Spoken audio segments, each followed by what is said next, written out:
테마가 있는 성경 강의에 오신 여러분 환영합니다.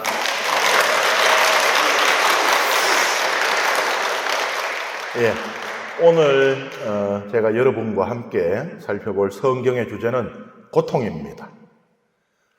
사람은 누구나 고통을 겪죠. 단 한 사람도 예외는 없습니다. 모두가 고통을 겪지만 그 원인과 종류는 참으로 다양합니다. 어떤 사람은 자신의 탓으로 고통을 정신적이거나 육체적으로 겪기도 하고, 또 자신의 탓이 아닌데 다른 사람의 탓으로 고통을 겪기도 해요. 그래서 우리 옛말에도 모진 놈 옆에 있으면 뭐를 만든다고요? 그거 봐요. 모진 놈 때문에 겪는 고통이죠. 이러한 고통들은 그래도 그나마 쉽게 설명이 됩니다. 내가 이런 선택을 했기 때문에 이 고통을 겪는구나. 혹은 내가 주변에 사람을 잘못 들여서 이런 고통을 겪는구나. 설명이 어느 정도는 쉽습니다. 그런데 설명하기 어려운 고통들도 많습니다. 갑작스럽게 가족 중에 누군가에게 치명적인 병이 닥친다든지, 또 자연재해로 예기치 못한 그런 비극을 맞이한다든지, 이런 고통들은 어떻게 설명을 할 수 있을까요? 우리는 아마 이런 고통 앞에서 왜 하나님께서는 나에게 이런 고통을 주시는가라고 부르짖을 수밖에 없을 겁니다. 도대체 왜, 어디서 비롯되었는지 모르는 이해하기 어려운 고통의 문제는 우리 인간을 불안하게 합니다. 왜냐하면 내가 삶을 어떻게 살아야 하는 그 계획을 세우는 것을 방해하기 때문에 그래요. 그러니까 내가 양심대로 살고 착하게 살면은 복을 받는다. 이게 있으면은 선하게 살죠. 그런데 선하게 살았는데 회복할 수 없는 고통을 겪게 된다. 또 이 사람은 악하게 살았는데 나와 같은 그런 고통을 겪지 않는다. 이러면은 선하게 살고 싶어지겠습니까? 그런데 그건 그나마 나아요. 그러면 나도 이제 악하게 살면 되니까. 그런데 나는 선하게 살았는데 고통을 겪고, 이 사람은 악하게 살았는데 고통을 겪어요. 이제 이럴 때는 어떻게 해야 됩니까? 선하게 살아도 고통을 겪고, 악하게 살아도 고통을 겪고, 어떻게 살아야 돼요? 살지 말아야 되죠. 그래서 이해할 수 없는 고통의 문제는 우리의 삶을 위태롭게 한다는 겁니다. 아침에 눈을 뜰 때, 나는 오늘 어떻게 살아야 하나? 이 답이 안 나오는 거예요. 윤리도 의미를 상실하게 되는 것이죠. 선을 택한다 한들, 악을 택한다 한들, 그것이 차이가 없어져 버리니까요. 인류는 전 역사를 통해서 이 고통의 문제를 해결하기 위해서 노력해 왔습니다. 세상의 모든 종교, 철학, 문학, 모든 것들이 이 고통과 관련이 되어 있습니다. 성경도 예외가 아닙니다. 성경에 고통과 관련된 단어가 600회 정도나 등장을 합니다. 그렇다면 성경은 고통에 대해서 무엇을 말하고 있을까요? 우리 민족도 많은 고통을 겪었지만 성경을 읽어보면 이스라엘 민족은 참 고통을 많이 겪은 민족입니다. 먼저 그들은 이집트에서 종살이를 했죠. 나는 이집트에 있는 내 백성이 겪는 고난을 똑똑히 보았고 자급 감독들 때문에 울부짖는 그들의 소리를 들었다. 정녕 나는 그들의 고통을 알고 있다. 우리도 많은 외침을 겪었고, 또 일본에 의해서 36년 동안이나 식민 통치 아래 있기도 했죠. 그때의 그런 고통들, 그것은 지금까지도 계속 되풀이해서 문학 작품으로 또 영화로 재탄생을 하고 있잖아요. 그리고 이스라엘은 기원전 587년에는 신바빌로니아 제국, 그러니까 우리가 알고 있는 함무라비 법전이라는 거 들어보셨잖아요. 그 함무라비 임금이 있을 때 고대 바빌로니아라는 다른 이 후발 국가입니다. 그런데 우리는 고대 그 바빌로니아를 계승했다라고 해서 바빌로니아라고 하는 이름을 쓴 겁니다. 그래서 우리는 구분하기 위해서 함무라비 임금의 그 바빌로니아는 고대 바빌로니아, 그리고 이 바빌로니아는 신바빌로니아라고 이렇게 해요. 이 신바빌로니아의 수도가 우리가 잘 알고 있는 바빌론입니다. 이스라엘이 이제 유다가 기원전 587년에 신바빌로니아에 의해서 멸망하고 포로로 끌려가죠. 에가서가 이 고통을 노래합니다.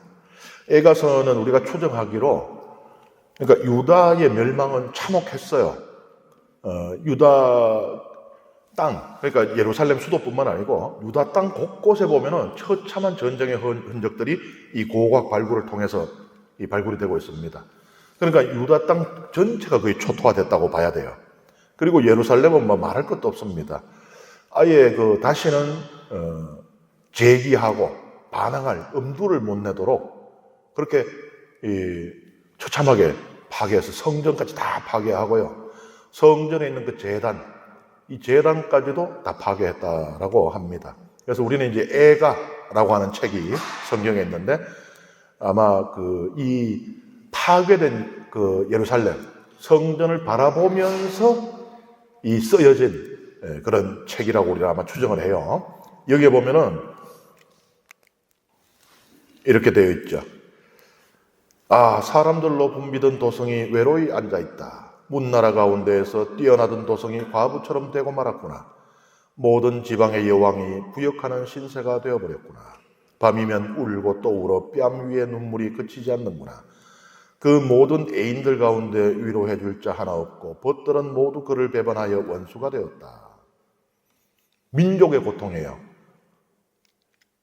이거는 한 명, 두 명 개인의 고통이 아니죠. 거기에 속해 있는 사람이라면 누구나 겪어야 되는 그런 고통입니다. 그런데 이 이스라엘 백성은 이런 극심한 고통을 겪으면서 그들이 취한 태도가 뭐냐? 그들은 기도했습니다. 사면 초가와 같은 상황인 것이에요. 앞을 봐도 뒤를 돌아봐도 오른쪽을 봐도 왼쪽을 봐도 빠져나갈 곳이 없습니다. 피할 곳이 없어요. 이런 상황에서 무엇을 할 것인가?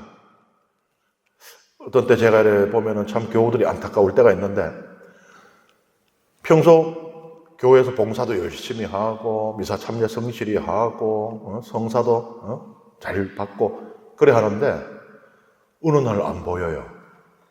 그래서 그분이 왜 안 보이시는가 하면은 집에 이제 우환이 닥쳤다 이겁니다. 사실 그때가 더 하나님이 필요할 때잖아요. 그때야말로 더 간절하고 절박하게 기도해야 될 때잖아요. 그런데 그런 상황이 되면은 하나님을 떠나더라고요. 적지 않은 사람들이. 어찌해야 할 수 없을 때, 오직 하나님에게밖에 의지할 수 없을 때 오히려 하나님을 떠나는 것. 이것이야말로 정말 사탄의 치명적인 유혹이 아닌가. 그것이야말로 사탄의 궁극적인 공격이 아닌가 하는 생각을 합니다. 이스라엘 백성은 이 절망적인 고통 속에서 하나님께 기도합니다.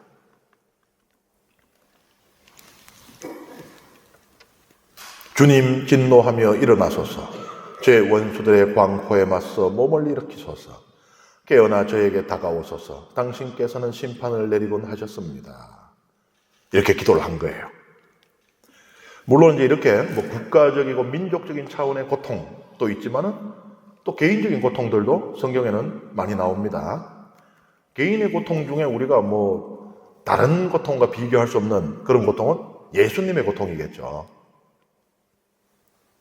예수님은 십자가형이라고 하는 그런 끔찍한 사형을 당하셨습니다. 그게 아마 지금까지 인류가 생각해내고 만들어낸 사형 방법 가운데서도 가장 잔인하고 고통스러운 이 사형 방법이라 그래요.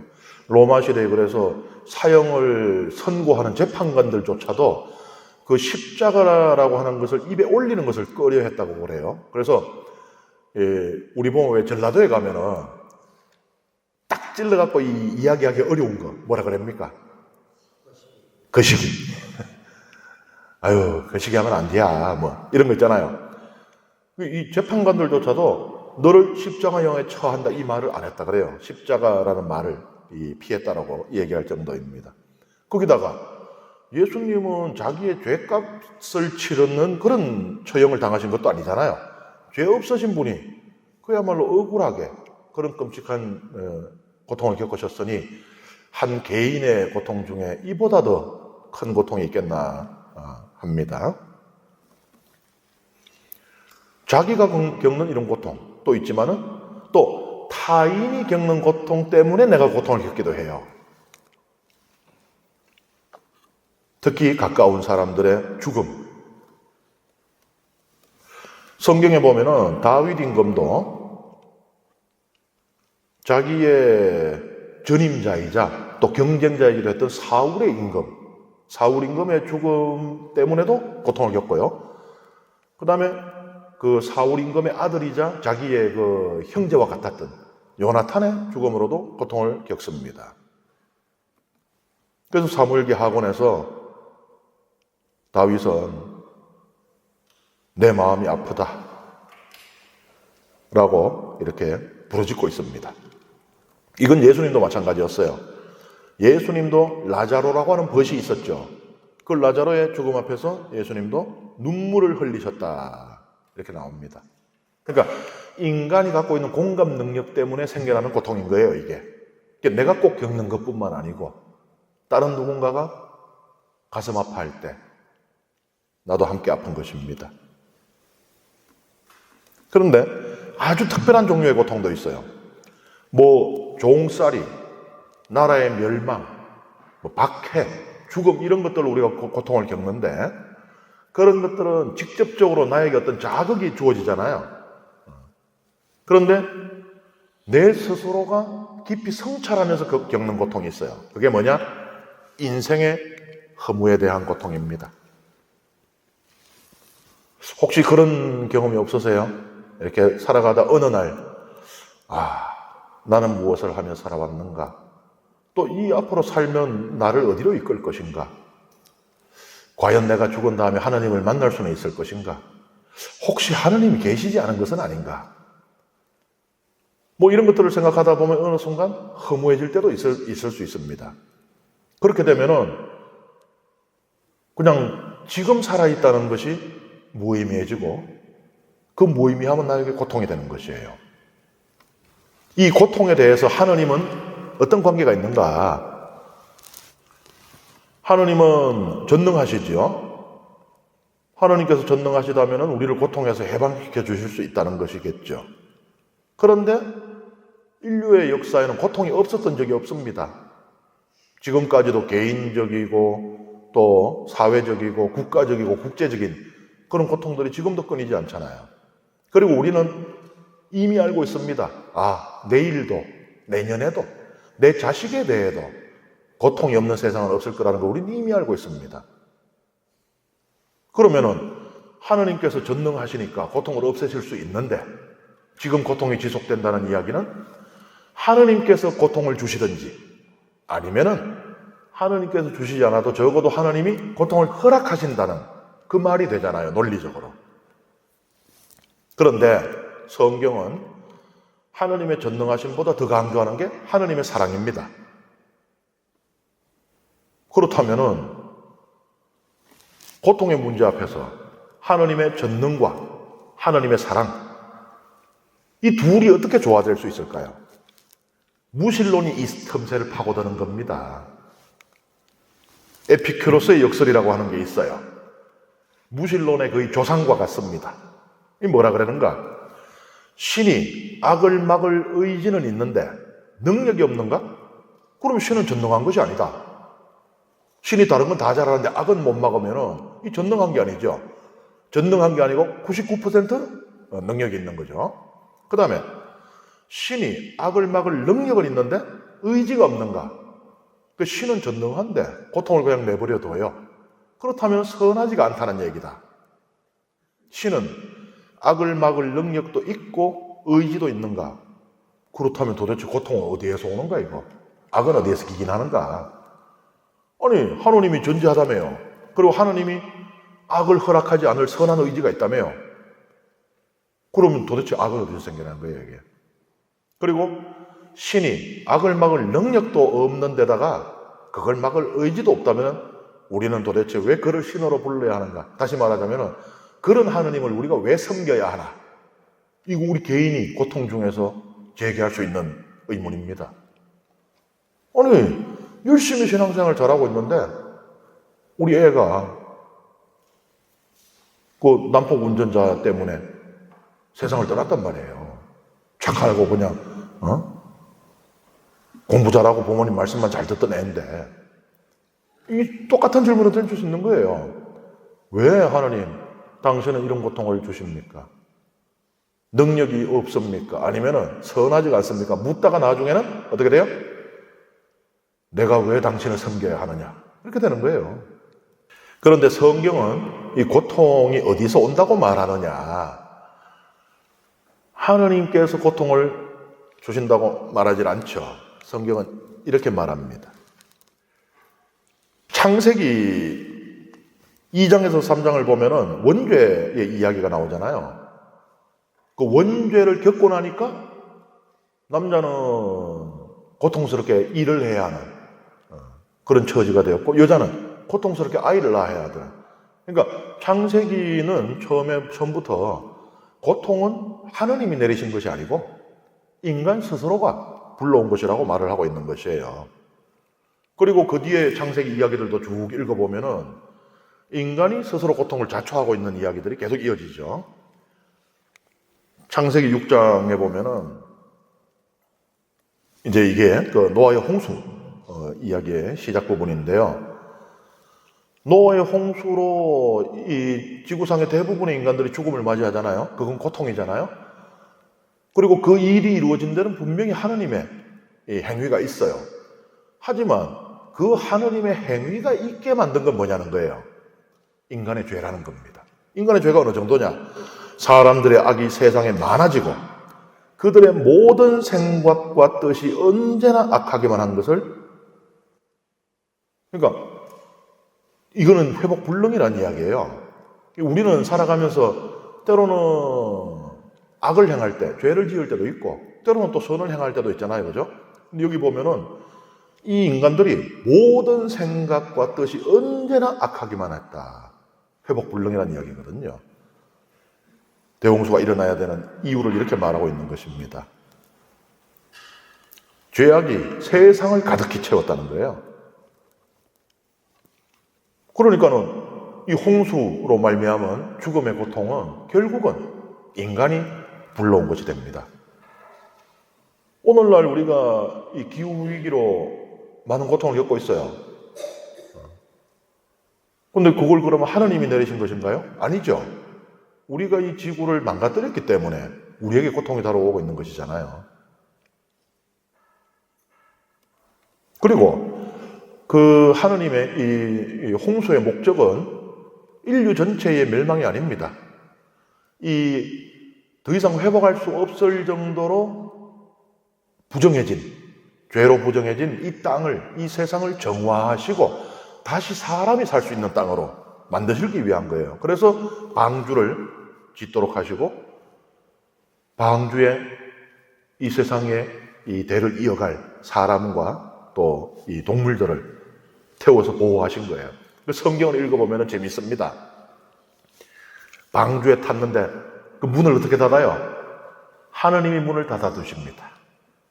물 들어가면 안 되니까 조금만 참아라 하고 하나님이 방주문을 친히 닫아주시는 걸로 그렇게 나옵니다. 노아 시대뿐만이 아니죠. 오늘날도 이 세상 어디에나 죄는 존재합니다. 우리가 예전에 좋아하던 노래 중에 비둘기처럼 다정한 사람들이라면 포근한 사랑 엮어갈 그런 집을 지어요. 노래 아시죠? 그 노래를 왜 좋아했겠어요? 우리 집이 그런 집이 아니거든. 그러니까는 그렇게 그런 집이 되길 바라면서 그렇게 노래를 불렀던 겁니다. 가정은 평화와 사랑의 대표적인 상징이 되어야 하죠. 세상 모든 사람들이 침뱉고 손가락질을 해도 가정에서만큼은 평화를 찾을 수 있으리라고 우리는 기대하고 믿죠. 그런데 불행하게도 현실은 가정에서조차도 얼마나 많은 죄가 저질러지고 고통이 생겨나는지 모릅니다. 성경이 기록하고 있는 첫 번째 살인이 뭐예요? 형제간의 살인입니다. 질투로 인한 사랑. 그 뒤에는 또 어떻습니까? 에사우와 야곱도 우애 좋은 형제, 단란한 가족, 그런 게 아니었죠. 질투 때문이죠. 요셉은 어떻습니까? 형제들의 질투 때문에 이집트에까지 노예로 팔려가는 그런 처지가 됩니다. 사실은 아이고야, 어떻게 가족이 남만도 못하냐? 가족끼리는 서로 그냥 받아주고 인정해야지. 어떻게 니는 네 친구들하고는 그렇게 잘 지내면서 네 동생하고는 그러느냐 하는데, 사실 따지고 보면은 가정에서 질투가 심한 게 맞답니다.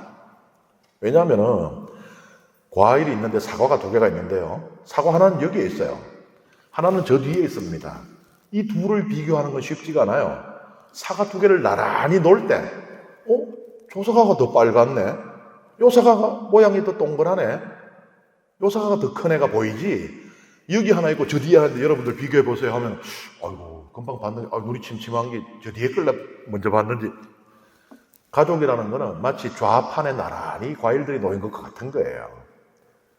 그냥 바로 옆에서 보니까 나하고 다른 것이 더 많이 보이는 겁니다. 그러니까 가정에서 질투가 더 많이 일어나는 것이 맞다는 것이에요.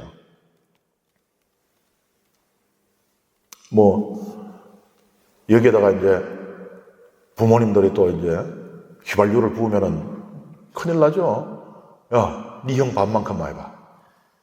네 동생은 저래 공부를 잘하는데 이래버리면 이제 난리 나는 거예요. 그리고 가정에서 이 서로에게 고통을 주게 되는 것은 질투 말고도 또 하나의 더 이유가 있습니다. 몰이해예요. 이것도 그래도 가족인데 남보다는 가족끼리는 서로 더 잘 이해하고 더 잘 알지 라고 생각을 하겠죠. 가까운 사이니까. 근데 그렇지가 않아요. 가까운 사이인 만큼 기대도 큽니다. 남들한테는 별로 기대 안 해요. 내가 밖에 나가서 누구를 사회에서 누구를 만난다든지 갈 때, 이런 사람이길 기대하고, 이런 사람과 이런 관계를 기대하고, 이러면서 가는 그런 경우가 별로 없어요. 그런데 가족이니까 안 그래요. 부모님이 자녀에게, 남편이 아내에게, 아이가 부모에게 기대가 있습니다. 어떤 애들은 그럽니다. 나는 우리 부모님이 쟤들 부모님 같았으면 좋겠어 이래요. 그럼 부모는 나는 네가 옆집 아이였으면 좋겠다. 기대가 있는 겁니다. 가깝기 때문에 그 기대가 있어요. 그리고 내가 엄마인데, 내가 아내인데, 내가 아들인데 당연히 그런 기대는 해도 좋다고 생각을 해요. 그러다 보니까 기대를 가지고 그 사람을 보니까 있는 그대로가 안 보이는 겁니다. 그래가지고는 비극적인 일들도 벌어지는 거예요. 나는 야가 그냥 어릴 때부터 바쁠 때부터 이제 우리 판사밥 이러면서 파는 거예요. 이 엄마 소원은 네가 판사 되는 거다. 그래가지고 공부 잘하고 법대까지 갔어요. 그랬는데 이게 중간에 갑자기 중퇴하고는 오토바이 정비사가 되는 거예요. 아이고야, 니 뭔 일 있나? 왜 그러나? 네 친구를 잘못 사귀었나? 아니면 실연을 당했나? 알고 봤더니 가는 중학생 때부터 오토바이 정비하고 오토바이 타는 게 꿈이었는 거라. 엄마는 몰랐던 거예요. 왜? 걔가 있는 그대로 보려고 하지 않고 내가 보고 싶은 것만 계속 보니까 가족 사이의 몰이해가 오히려 남보다 클 수 있는 겁니다. 눈이 가려져 있기 때문에 그렇다는 거예요. 죽으라고 피아노만 가르쳤더니 나중에 제빵사가 되는 거예요. 지 꿈이 그거였거든. 가족 안에조차 이렇다면은 이 가족이라고 하는 그래도 피로 이어진 이 울타리를 벗어나는 그 밖에서는 얼마나 냉혹하고 처참한 이 고통의 현실이 있겠습니까? 거기다가 아예 민족의 정체성이라든지 이 하나의 이제 국가로서의 어떤 그 일체성 이런 것조차 없는 다른 나라와의 관계 이런 데서는 어떻겠어요? 사실 한 국가가 다른 국가에게 악을 행하고 죄를 짓는데 그리낌이 없을 겁니다.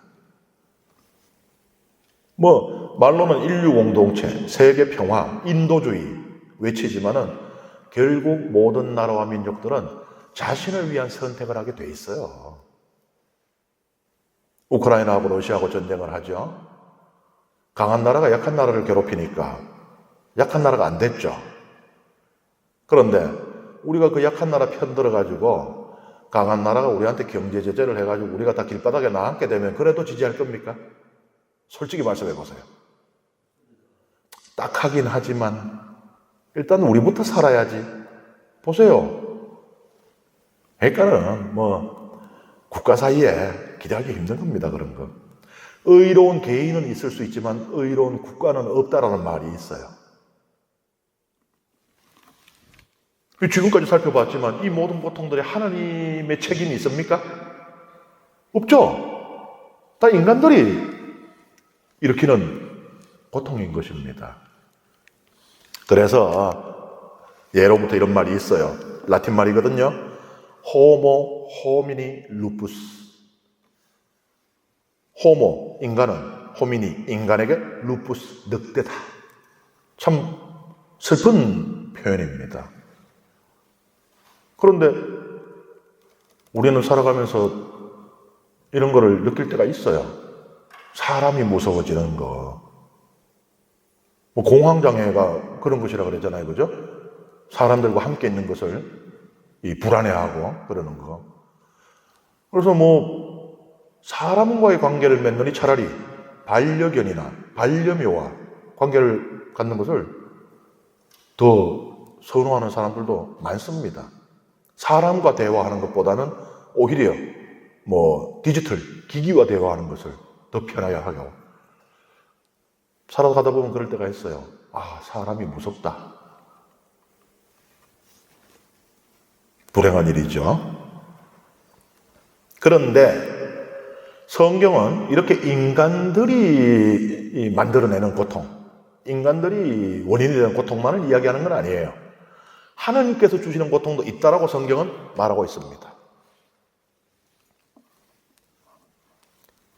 이 탈출기 20장, 이 10계명의 시작 부분인데요.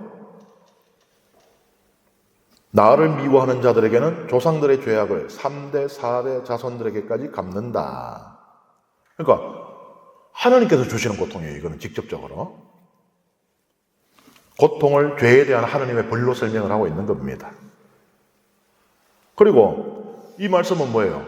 조상이 잘못했는데 내가 고통을 받을 수 있다는 얘기잖아요. 죄의 연대성. 우리 왜 예전에 연좌죄라 그랬잖아요. 왜? 그래서 월북한 사람이 있으면 자식이 취직이 안 된다든지. 뭐야? 이제 연좌죄를 말하는 것 같잖아요. 세대 사이에. 심지어는 세대 사이에만 연대 책임이 있는 것도 아니에요. 같은 세대인데 공동체의 구성원들 사이에도 연대 책임이 있다 그래요. 그러니까 백성들 중에 하나님께 불평을 하는 사람들이 있어요. 그런데 하나님의 불이 내린 것은 이 진영을 그냥 불평한 사람 안 한 사람이 구분하지 않고요. 진영을 불태워버렸다 그러잖아요. 그러니까 여기서 백성이 마치 한 몸처럼 여겨지고 있는 것입니다. 그러면 하나님 불평 안 했던 사람은 자기의 탓이 없이 고통을 겪는 거예요. 그러니까 죄의 연대성, 여기도 나타나는 것이죠. 그리고 신명기 1장 37절에 보면은 정말 이 모세의 그 마음 아픈 장면이에요. 모세는 평생을 가나안 땅만을 바라보고 그것만을 꿈꾸며 살아온 사람입니다. 그런데 정작 모세는 약속의 땅에 들어가지 못해요. 그것도 약속의 땅이 내려다 보이는 모세는 느보산에서 죽었다 그러잖아요. 느보산 꼭대기 올라가면은 맑은 날에는 예리코가 보여요. 저기 가나안에. 그걸 바라보면서도 들어가지 못하고 거기서 죽어야만 했습니다. 하나님께 그렇게 부르짖었거든요. 한 번이라도 내가 여기서 다시 나와서 죽어도 좋으니까 한 번이라도 밟아보기라도 하게 해달라고. 그런데 하나님 안 된다 그랬거든요. 그 이유는 다른 이유도 있지만 신명기 1장 37절은 그 이유를 이렇게 말하고 있어요. 너희 때문에, 그러니까 백성들의 죄 때문에 모세는 거기 못 들어간다. 연대 책임이 모세에게도 주어진 거예요. 모세는 하나님께 충실했는데 백성들이 죄를 지었으니, 그러니까는 세대 사이에도 연대 책임이 존재하고 한 세대 사이에도 한 공동체 구성원 사이에는 연대 책임이 존재한다라고 지금 말을 하고 있습니다. 좀 억울하죠. 아니, 그 손자가 무슨 죄가 있다고. 또, 저 사람이 죄 짓는데 내하고 같은 성당 신자라고 왜 내까지. 억울하죠. 거기에다가 더 또 난감한 게 여기 보면은 하나님께서 막 분노 조절 장애야. 하나님 화를 참지를 못해. 화나면 그냥 막 불 던지고 막 이런 직성이 풀리는. 히브리어로 아프거든요, 분노가. 하나님이 지금 분노하셨다, 진노하셨다 그러잖아요. 히브리어 하나님이 아파하셨다거든요. 이게 뭔가 알아요? 그 멧돼지 같은 거 있잖아요. 멧돼지 같은 거 막 저어서 막 달려오는데 날 박으려고 그때 막 성이 나면 어때요? 코에서 김이 푹 나오죠. 이러죠. 이게 아파요. 상상을 해보세요. 하나님이 분노가 치밀었는데 이거 어떻게 할 줄 몰라가지고 코에서 김이 푹 나오다가 그냥 불 막 던지고 이러고 있어요 지금. 와, 여러분들 모르셨죠? 이때까지 우리가 믿고 있는 하나님이 이런 하나님입니다. 거의 멧돼지예요, 멧돼지. 다 바칠 판이라 이거. 이런 모습들 때문에 2세기의 마르치온이라고 하는 이단은 구약 성경은 딱 띄내고 신약 성경만 읽자 그랬어요. 왜냐? 구약의 신은 악한 신이다. 신약의 신이 사랑의 신이다. 그러니까 신구약 성경은 하나의 책이 아니고 이 말하자면 다른 단계에, 그러니까는 우리가 옛 시대에는 악한 신의 지배를 받는 불쌍한 이 사람들이었지만은 이제 새 시대에는 사랑의 신인 예수 그리스도의 이 지배를 통치를 받는 그러한 복된 자들이다. 그래서 요거가 얼마나 귀한지를 알리기 위한 거예요. 우리가 이제 막 식민지 압제를 당하고 했으니까 광복의 기쁨이 얼마나 큰지 알듯이. 그래서 이제 이건 달성이 됐잖아요. 이걸 달성이 됐으니 그만 이거는 자꾸 읽어가지고 정신건강을 해롭게 할 필요가 없다. 읽지 말아야 된다고 주장을 했는 거예요. 그런데 하나님께서는 아무 때나 분노하시는 것이 아닙니다. 성경은 하나님께서 분노하는 경우들을 이렇게 나열을 하는데 우상 숭배를 할 때, 그 다음에 이 사회의 불의가 만연할 때, 불공정이 만연할 때, 그리고 가난한 이들에게 무관심할 때 하나님이 분노하신다고 말합니다. 이 콜로새서는 그 외에도 불륜, 더러움, 욕정, 나쁜 욕망, 탐욕, 그리고 우상 숭배, 뭐 이렇게 이제 하나님이 분노하신다고 이야기를 하죠. 성경은 분노라는 것이 이제 우리가 분노의 뭐 불길 이렇게 표현을 하잖아요. 뭐 다 살라버리는 거 아닙니까? 다 없애버리는 거. 그런데 하나님의 분노의 목적은 그게 아니라고 또 성경은 말하고 있어요. 요엘 예언서에 보면은 하나님께서 분노하시는 목적은 죄인들의 회개입니다. 그래서 하나님이 재앙을 내리시다가도 후회를 하신다. 그러니까 하나님의 분노는 멸하시려는 목적이 아니라는 거예요. 하나님의 분노는 경종, 경각심, 그것을 통해서 회개하고 돌아오도록 하는 목적이라는 거예요.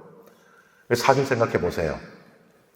하나님께서 우리가 죄를 짓기나 말기나 그냥 아이고 알았어 이러면은 그래도 아주 신앙이 이 성숙한 사람들, 하나님이 두려워서가 아니라 하나님이 좋아서 하나님을 섬기는 사람들은 회개할 거 다 하겠지만은 그렇지 못한 사람들, 아직까지는 이게 신앙이 좀 초보적이거나 이런 이제 상태에 있는 그런 교우들 같으면은 회개하겠어요? 그걸 이제 우리는 그 윤리신학에서 이완된 양심이라 그러거든요. 고무줄처럼 쭉쭉 늘어나는데 이게 끊어지지가 않아. 한적 없어요. 그 엿장수 엿가락 뽑듯이 아주 그냥. 그래가지고 회개를 안 해. 근데 하나님이 무섭다 이러면은 회개를 할 수 있겠죠. 그래서 이 하나님의 이 진노, 이것을 이제 막 그 들짐승의 그런 막 콧김이 푹푹 나오는 이런 분노처럼 묘사하는 이유는 이제 신앙의 초보 단계에서는 그것도 필요하다는 거예요. 그래야지, 아이고, 죄지면 안 되겠다. 그래서 이제 성경은, 구약 성경은 특히 이 하느님의 분노를 그렇게 아주 그냥 원초적이고 동물적으로 그렇게 묘사를 하는 것이거든요. 그러면서도 그 들짐승들은 그냥 다 짓밟고 멧돼지 때 쓸고 지나가면 그냥 남는 거 없잖아요. 그게 하나님은 그런 분노가 아니라고 말을 하고 있습니다. 죄인들이 올바른 길로 돌아오는 것이 그 분노의 목적이다라는 거예요. 물론 하나님께서는 무한정 그냥 참아주고 기다리지는 않는다라고 구약성경이 말하고 있어요. 하나님께서 참아주고 또 참아주고 분노에 더디시지만 그래도 결정적으로 회개하지 않으면 심판이 내린다라고 말하고 있어요. 그게 이제 이스라엘 유다 왕국이 멸망하고 유배를 가게 되는 사건입니다. 그런데 그것조차도 the end는 아니잖아요. 유배에서 하나님께서 돌아오게 하셔서 다시 새로운 국가를 시작하고 삶을 살아갈 수 있게 하잖아요. 그리고 이제 앞에서 봤던 그 연대성의 문제, 뭐 할아버지가 죄 짓는데 손자가 뭐 벌 받고 뭐 이런 거, 이거 억울하다 그랬잖아요. 그런데 그 이야기만 하는 게 아니에요. 성경은 예레미야 예언자는 또 뭐라 그랬는가 하면은 아버지가 신포도를 먹었는데 자식들이 이가시다 라고 말하지만, 그러니까 앞에 했던 이야기, 우리가 아까 읽었던 성경 말씀 3대 전에 지었는 죄값을 받는 거, 이게 바로 아비가 신포도를 먹었더니 자식이 이가시다 이 소리거든요. 근데 예레미야 뭐라 그래요? 그런 건 없다. 인간은 저마다 자기가 지은 죄로 말미암아 죽고 신포도를 먹은 사람은 죄에만 실 것이다. 그러니까 예레미야는 그거 우리가 하느님 오해한 거야. 우리가 옛날에는 하느님 잘 몰랐을 때는 하느님과 이 관계를 막 맺기 시작할 때는 그런 줄 알았는데 알고 보니까 하느님은 그런 분 아니더라 라고 말하고 있는 것입니다. 물론 인간은 어떤 식으로든 연결되어 있기 때문에 고통이 전이가 되기도 해요. 그러니까 뭐 꼭 죄의 연대 책임 때문이 아니고, 예를 들어서 한 가정의 가장이 아버지가 도박에 빠져서 가산을 탕진하면 그 고통은 가족들도 같이 겪게 돼요. 그렇지만은 예레미야는 그러한 거 말고 이 사람이 지은 죄의 벌이 직접 나에게 오는 것, 이런 경우는 없다는 거예요. 이게 이제 죄의 연대성인데 그런 건 없다는 겁니다. 고통이 내가 지은 죄 때문이 아니지만 그 고통이 나에게 전이 되는 경우는 있을 수 있지만 적어도 그 죄값을 내가 받는 것은 아니라는 거예요. 에제키엘은 특히 철저하게 개인의 책임을 강조합니다. 에제키엘이 뭐라고까지 하는가 하면요, 예레미야는 저 사람의 죄가 나한테 영향을 미칠 수 없다 그랬잖아요. 연대 책임이 없다 그랬잖아요. 에제키엘은 이 얘기까지 해요. 저 사람이 의롭다 그래가지고 그 의로움이 나에게 영향을 미치는 것도 아니다라는 거예요. 그러니까 다른 사람의 의로움 때문에 내가 구원받는 게 아니라는 얘기입니다. 우리한테는 좀 생소해요. 왜냐하면 우리는 성인들의 통공을 믿고 있잖아요. 우리가 연미사 놓고 하는 것도 마찬가지잖아요. 죽은 이를 위한 기도를 드리고 하는 거 마찬가지잖아요. 근데 어쨌든 지금 구약 시대잖아요. 우리는 이미 신약의 사람이고, 에제키엘은 죄의 연대성을 끊기 위해서 이렇게까지 말을 하는 겁니다. 그러니까 저 사람의 의로움이 나의 구원에 도움이 안 되는데 하물며 저 사람의 죄가 나에게 고통을 줄 수 있겠느냐라는 거예요. 그 이야기를 하고 있는 겁니다. 제 운명은 결국 제 자신의 선택에 의해서 결정된다는 거예요. 그리고 중요한 거, 죄인하고 의인이 고정된 개념이 아니라는 겁니다. 여기 계신 우리 교우 여러분들 중에 나는 의인이다 손 들어봐요. 나는 죄인이다 손 들어봐요. 의인은 아무도 손 안 들고 죄인은 한 6명. 참 우리 교회 이런 게 참, 우리 교회에 있는 우리 교우들은 너무 착해요. 그냥 제 탓이요만 하니까 하나님 전 좀 오분에 잘했죠 이런 건 없고 잘하고 있는데 조금만 있으면 제가 죄인입니다. 이것만 열심히 하시는데 사실 고정된 의인도 없고 고정된 죄인도 없어요. 구약의 잠언은 의인도 7번 넘어진다 그랬어요. 말하자면 성인도 7번은 죄를 짓는다 소리예요. 그러니까 죄를 짓는 사람이 있는 거지 고정된 죄인, 그러니까 노아 홍수 시대처럼 모든 생각과 마음이 죄로 가득 찼는 그런 사람은 여기 없어요. 그런 분들 같으면 여기 앉아있지도 않았죠. 그러니까 의롭게 살다가도 죄를 지을 수 있고 죄를 짓다가도 회개할 수가 있는 거예요. 고정된 상태가 아닌 겁니다. 그러니까는 우리는 마지막 우리의 숨이 다하는 순간까지 절망할 필요가 없어요. 자만할 필요도 없지만 평생을 열심히 잘 살다가 말년에 씻을 수 없는 죄를 짓고 그 인생을 마무리한다면 그것 또한 가슴 아픈 일이겠지만 그러니까는 나는 이제 이만하면은 됐어. 뭐 천당 갈 세금은 충분히 내가 내고도 또 냈다. 뭐 이렇게 자만할 필요도 없지만 난 늦었어. 연세 많은 이 어르신들 선교할 때 어려운 게 그거예요. 성당에 나오시죠 하면은 적지 않은 분들이 난 이미 늦었어. 75년을 죄 짓고 살았는데 이제 뭐 하나님 믿는다고 그 하나님이 내 봐주겠나? 양심들이 너무 좋아. 뻔뻔해야 되는데. 근데 죄인과 의인은 고정된 게 아니에요. 75년이 아니라 90년을 죄로 점철된 삶을 살았더라도 한순간에 깨닫고 회개하고 하나님께 돌아온다면 그는 죽을 때 의인으로 죽는 겁니다.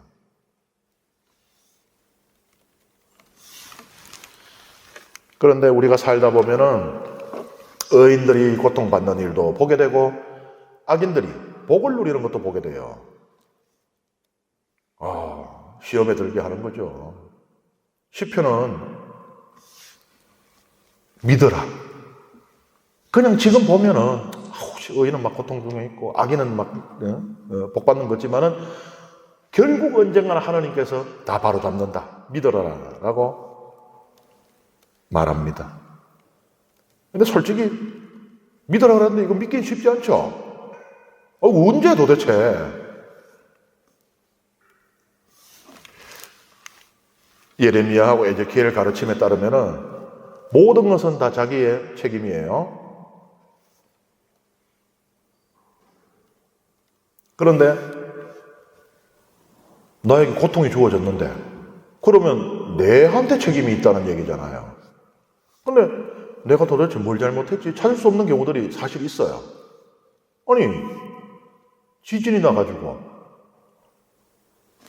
우리 집이 다 그냥 땅속에 파묻혀버리고 또 얼마 전에 있었던 그 대화재가 있어가지고 평생을 일궈놓은 그 농토 다 그냥 황폐화되고 태풍이 와가지고 모든 것을 잃어버렸다.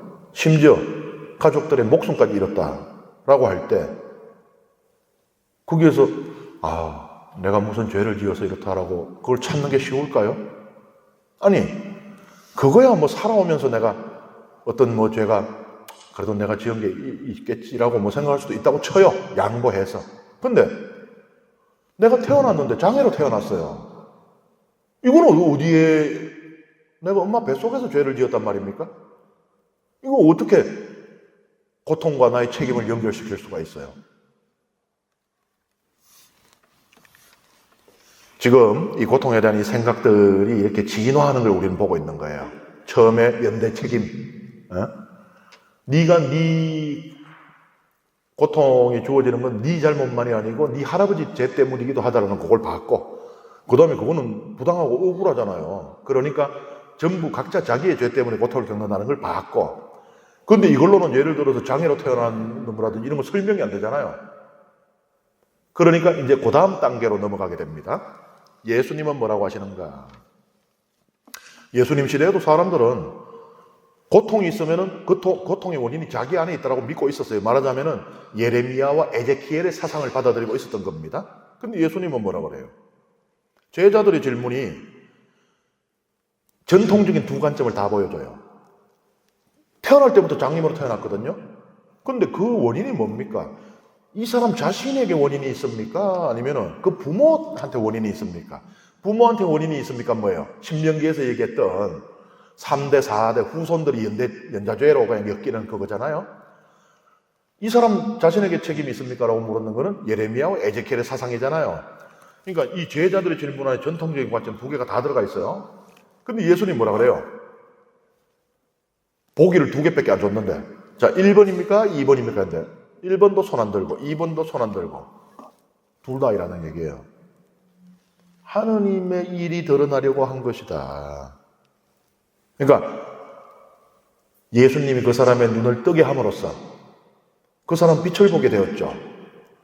예수님을 바라봤잖아요. 예수님을 본 거하고 빛을 본 게 같아져요. 그죠? 이 세상에 빛으로 오신 분이시다라는 것을 드러내기 위해서 이 장님이 있다는 이야기예요. 그러니까 이거는 뭐 자기 책임이나 또는 부모의 책임이나 아무 상관없는 겁니다. 그러니까 이때까지 이 성경은, 이때까지 이 유다인들은 이런 큰 두 가지의 관점에서 고통을 설명하려고 노력을 해온 거예요. 부모의 죄나 아니면 우리 동족의 죄거나 아니면 우리 동네 사람의 죄거나 이것 때문에 내가 고통을 받든지 내가 억울한 고통을 겪든지 아니면은 억울한 줄 알았더니 알고 보니까 나도 모르는 새에 내가 지은 죄가 있어서 내가 받았든지 이 두 개로 설명을 하려고 해왔던 거예요. 근데 예수님은 고통은 그렇게 다 설명될 수 있는 게 아니다라고 말하고 있습니다. 또 하나의 예가 있죠. 이 실로암 연못 옆에 탑이 있었거든요. 그게 무너졌어요. 그래서 18명이나 되는 사람이 깔려 죽었습니다. 그런데 이 사람들이 자기들이 죄 때문에 죽었느냐? 아니다라고 말씀을 하세요. 그러니까 죄와 관계없는 고통이 있다라고 예수님이 말씀하고 계시는 겁니다. 고통의 문제에 빼놓을 수 없는 욥기도 마찬가지죠. 욥이 부르짖잖아요. 이렇게 살았는데 뭐 재산 다 잃고 자식들 다 죽고 자기도 병 걸리고 그런데 나중에 이제 하느님께서 폭풍 속에서 욥에게 대답을 하시는데 하느님의 대답을 한마디로 말하자면 뭐냐? 인간들은 인과율로 자꾸 설명을 하려고 그래요. 원인이 있으니 결과가 있다. 고통이 있다는 얘기는 고통의 원인이 되는 뭔가가 있다는 이야기예요. 그런데 하나님의 말씀은 한마디로 말하면 그런 인과율에 가둘 수가 없다. 고통이라는 문제는. 이렇게 말씀하고 계신 거예요. 말하자면 정말로 무고한 고통이 있다는 겁니다. 내 책임도 아니고 우리 아버지 책임도 아니고 우리 가족 책임도 아니고 아무 책임도 아닌 고통이 있다라고 예수님이 말씀을 하시는 거예요. 사실은 고통 중에 있는 사람들이 부정한 자, 죄인이 되는 경우들을 종종 볼 수 있어요. 성경에도 나오죠. 나병 환자가 나병 걸린 거는 그냥 아픈 거예요. 병 걸린 거라. 내가 걸리고 싶어야 걸린 것도 아니고. 그런데 나병 환자는 부정한 자라고, 천벌받은 자라고 손가락질을 받잖아요. 오늘날에도 보면 고통 중에 있는 사람들이 죄인 취급까지 받는 경우들이 많이 있는 겁니다. 그냥 어쩌다 보니 그런 처지가 됐어요. 그냥 어쩌다 보니 그 몹쓸 병이 걸렸어요. 그런데 그냥 죄인 취급을 받아요. 코로나 때를 생각해 보세요. 코로나 걸린 사람들 다 죄인 돼가지고 부정한 자, 마치 예수 시대의 나병 환자들과 같았어요. 그 사람들에게 따뜻한 시선은 주어질 수가 없었어요. 오히려 네 죄의 값이니 네가 달게 받아야 된다는 이야기들을 했죠. 어떻게 보면 그게 코로나보다 더 아픈 고통이었는데. 근데 예수님은 얘기하잖아요. 그 사람들 탓이 아니다.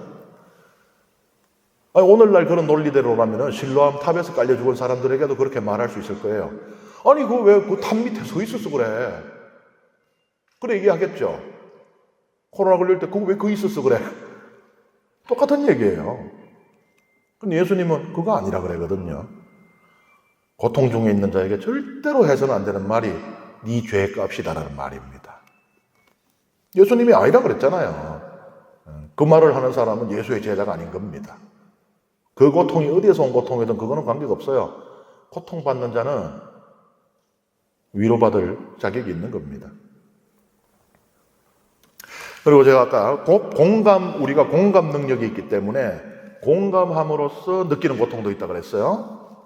고통의 전염이라고도 말할 수 있는데 인간이 척은지심이 있어서 그래요. 성경에도 보면 이런 고통의 전염이 종종 나와요. 여기 보면 이제 회당장 야이로의 딸이거든요. 여기 보면은 회당장 야이로가 지금 딸의 고통에 전염되었어요.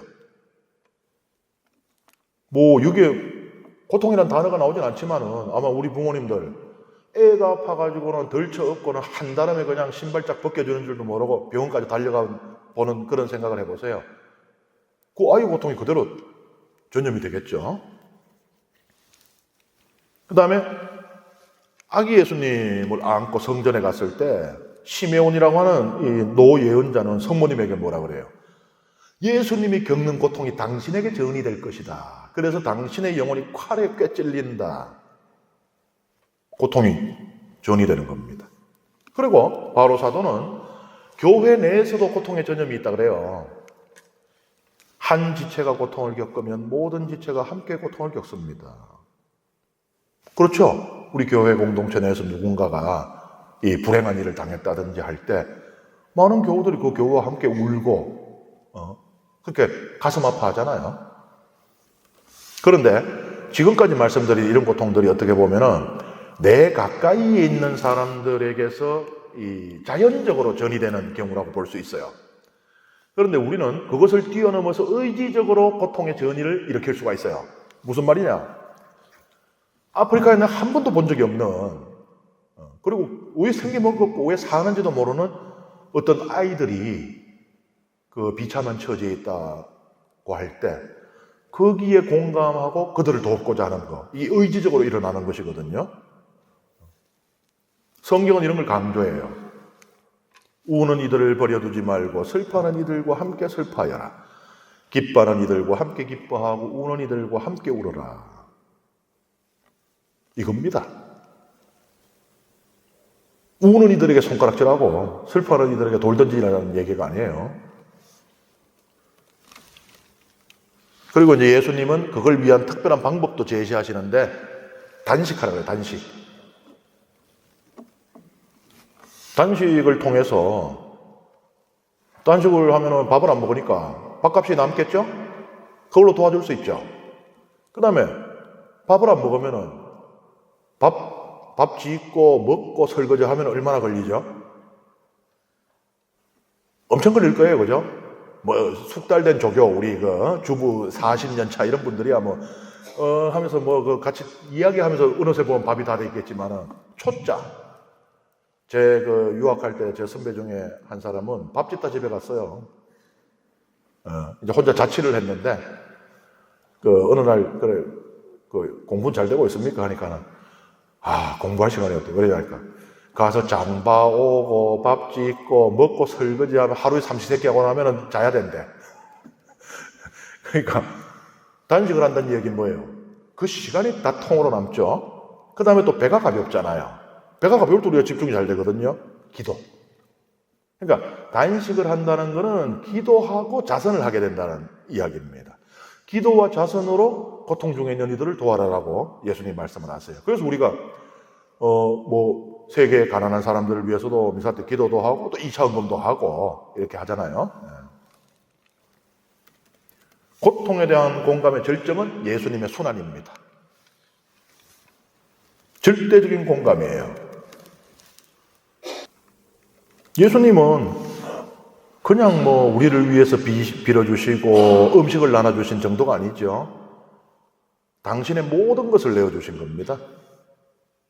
적극적인 고통의 수용. 이게 사실 우리가 예수님의 제자라고 하지만 이게 따라 사는 게 이게 결코 쉽지 않죠. 나의 일부를 나누는 것도 쉽지 않지만 그것을 우리가 노력하는 건데, 나의 전부를 내어주어라. 이게 참 진짜 쉽지가 않은 거예요. 그죠? 그렇지만은 우리가 어디를 향해 가야 되는지는 예수님께서 보여주신 거니까요. 예수님께서 보여주신 그 길을 따라가도록 바오로 사도도 권고하고 있는 겁니다. 예수님께서 보여주신 고통의 적극적인 공감, 적극적인 수용, 그것이 구원의 일이라고 말하고 있습니다. 이제 강의를 마치는데요. 바오로 사도가 이 세상의 고통을 이렇게 표현을 하고 있습니다. 모든 피조물이 지금까지 다 함께 탄식하며 진통을 겪고 있다. 그러니까 우리 저뿐만 아니고 여기 있는 교우 한 사람 한 사람뿐만 아니고 이 세상의 모든 이 살아있는 것이 다 고통을 겪고 있다는 거예요. 이 고통이 도대체 무엇을 위해 존재하느냐? 창조가요. 안 끝났어요, 창조가. 창세기 2장 2절에 이렇게 되어 있습니다. 우리 성경에 하시던 일을 모두 마치시고 이튿날에 쉬셨다라고 되어 있잖아요. 그러니까 우리는 창조 끝났구나 생각을 하잖아요. 근데 원문의 의미를 더 잘 살리면 이렇게 번역이 되는 거예요. 하시던 일을 모두 멈추시고 쉬셨다. 마치시고가 아니고 멈추시고. 창조는 지금도 계속되고 있다는 거예요. 세상이 항상 새로 태어나고 있다는 겁니다. 지금도 이 우주의 어딘가에서는 별 하나가 새로 태어나요. 지금 제가 여러분들하고 하고 강의하고 있는 이 순간에도 우리 동네에서 어디선가 아기가 태어났을 수 있어요. 끊임없는 탄생. 만약에 이 창조, 이 탄생이 멈추면은 이 우주는 죽는 거예요. 아니, 아기 안 나와봐요. 우리 인간은 멸종되겠죠? 이 우주에 별이 안 생겨봐요. 우주는 사라지는 겁니다. 탄생의 진통이라는 거예요. 바오로 사도가 모든 피조물이 진통하고 있잖아요. 모든 피조물이 고통을 겪고 있다 그랬잖아요. 이거는 우리가 지금까지 이야기했던 그런 고통하고는 또 다른 차원이에요. 이때까지 우리가 뭐 나의 죄 때문에 겪는 고통, 남의 죄 때문에 겪는 고통, 이 공감에서 겪는 고통, 뭐 구원을 위한 고통, 뭐 이랬지만 이 바오로 사도는 완전히 새로운 해석을 하고 있는 겁니다. 진통이다. 탄생을 위한 진통이다. 그렇다면은 의미가 충만한 고통이죠. 숭고한 고통이죠. 참 아름다워요. 아니, 우리가 지금 겪고 있는 고통이 창조를 위한 고통, 탄생을 위한 고통이라니까. 그런데 그래도 돌아서서 생각해 보면은 아니, 그 고통을 왜 근데 내가 겪어야 되지? 이런 생각을 하게 돼요. 아프니까. 고통은 철저하게 현실적인 거거든요. 우리가 지금 이 고통에 대해서 강의 듣고 이러고 고개 까뜩까뜩하고 그래. 이 구원을 위한 고통, 타인과 공감하는 고통 했지만은 막상 집에 들어가고 내일 나에게 어떤 고통이 닥치게 되면 오늘 강의 머릿속에 싹 정발한다 해서 저는 500원을 걸 수 있습니다. 그만큼 현실적이고 무게가 큰 거거든요, 고통이. 하느님은 왜 이 고통을 보고만 있는가? 맞아요. 우리 살아가면서 교우 여러분들도 아마 다 경험하시고 깨달으셨을 텐데, 하느님요, 우리 고통 안 없애줍니다. 백날 기도해봐요. 안 없애줘요. 그리고 하느님, 그 고통의 의미를 설명해 주지도 않아요. 하느님이 와갖고, 사실은 네 고통은 있잖아. 이래 안 해주신다니까요. 하지만, 하느님께서 우리 고통에 무감각하시다는 말이 아닙니다. 무관심하시다는 말이 아니에요. 만약 그렇다면 예수님 십자가에 달릴 이유가 없어요. 왜 예수님 십자가에 달립니까? 하느님은 나자렛 사람 예수님 안에서 인간의 고통을 누구보다 잘 알고 누구보다 깊이 공감하고 계시는 거죠. 그래서 제가 드릴 수 있는 말은 오늘 이제 고통이라는 주제를 이렇게 했을 때 여기 오신 여러분들은 드디어 고통에서 해방되는 날이구나. 이제 나는 더 이상 고통스럽지 않을 거야. 그런 기대 갖고 오신 분들은 없죠, 솔직히. 그래도 이제, 강의 듣고 나면 이제 좀 고통에 대해서 내가 좀 이해가 더 깊어지지 않을까. 이런 정도 기대는 아마 하셨을 거예요. 그렇지만 그런 거 없다니까요. 하느님이 고통 없애주지도 않고 고통 설명도 안 해줘요. 제가 드릴 수 있는 말은 이 말밖에 없습니다. 고통을 겪을 때 우리는 혼자는 아니라는 거. 십자가에 달리신 나자렛 사람 예수 그리스도, 그분이 우리와 함께 계시다는 거. 그 예수 그리스도의 찢기고 피 흘린 그 육체를 통해서 하나님께서 우리의 고통에 가장 깊이 공감하고 계시다는 거. 그거밖에 없는 겁니다. 아우슈비츠 수용소에서 유다인들이 가스실에서 학살당할 때 그렇게 부르짖었다 그래요. 도대체 우리 야훼는 어디 계시단 말인가? 왜 당신의 백성들이 저 이방인들에게 이렇게 모욕과 경멸을 당하고 목숨을 빼앗기도록 그냥 보고 계시는가? 라고 외쳤대요. 왜 당신은 일어서지 않는가? 당신 권능의 오른팔을 왜 들어 올리시지 않는가? 왜 당신의 눈은 우리를 바라보지 않는가라고 부르짖었대요. 그런데 누군가가 그 가스실에서 그렇게 이야기를 했답니다. 하느님은 지금 여기 바로 우리와 함께 계시다. 해결 안 되죠? 가스가 갑자기 사라지는 기적이 일어나지도 않고, 가스실 문이 마치 베드로 사도가 갇혔던 감옥문처럼 자동으로 열리지도 않고, 그런데도 그 말을 들은 그 유다인들은 평화 속에서 죽음을 맞이할 수 있었다 그러거든요. 제가 드릴 수 있는 말씀도 그밖에 없는 거예요. 고통에 대한 답 줄 수도 없고요. 그거는 수천 년 동안 아무도 주지 못했고 종말 때까지 아무도 못 주리라고 저는 장담합니다. 고통을 없앨 수는 더더군다나 없고, 하지만 이 고통과 함께 살아갈 수 있다는 거, 나 혼자 그 고통 중에 있는 것이 아니라는 것을 깨달을 때, 하나님께서 지금 여기 나와 함께 있는 것이라는 것을 깨달을 때 그분 맥살을 잡아도 되고, 그분 얼굴에 침을 뱉어도 되고, 그분 무릎에 꿇어서 한번 봐달라고 바짓가랑이를 붙들고 빌어도 되고, 그럴 수 있는 그분이 나와 함께 있다는 것, 그것이 고통 중에서도 우리가 또 내일을 살아갈 수 있게 이끌어주지 않을까 합니다. 오늘 강의 여기서 마치겠습니다. 감사합니다.